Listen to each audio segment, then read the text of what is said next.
cái cần là nhiều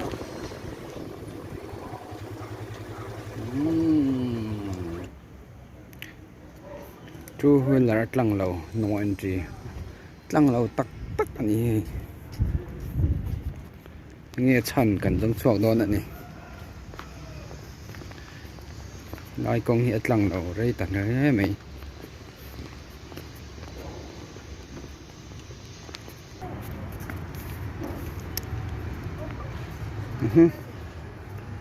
mi hring chắc al tlang the ni la hi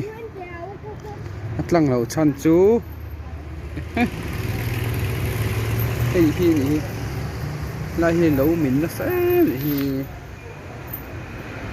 lai kong hiền lại à lại hết đuối mày à phải là trong á school bui còn pam thế na kong khane khula kong khu lai kong hi in hun an lại à lai kong hek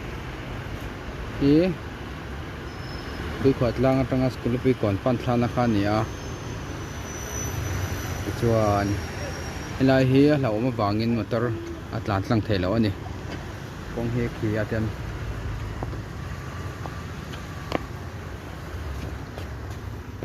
motor kal thei lo chan chu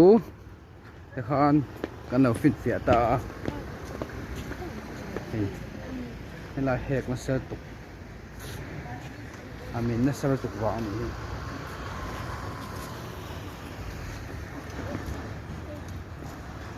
vậy đang chọn nào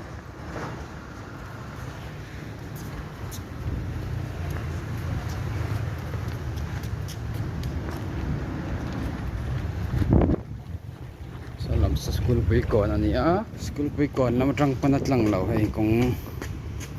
tu hun la tlan phal lo tu hun la tak nya po tang the lo ni hoi thak khop ma ai in chak ngron da nem khop mai kong chaka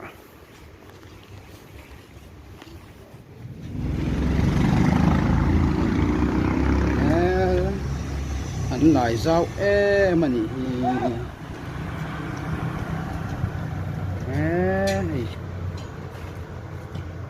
anh lại liền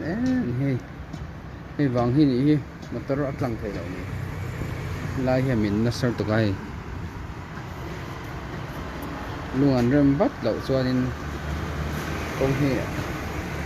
lăng mấy mày đón đầu là kia nè in an sakanga in an sanga lungan rem pat pat ngai don ni kung he ping rang mai don ni lai an sak zo ma chu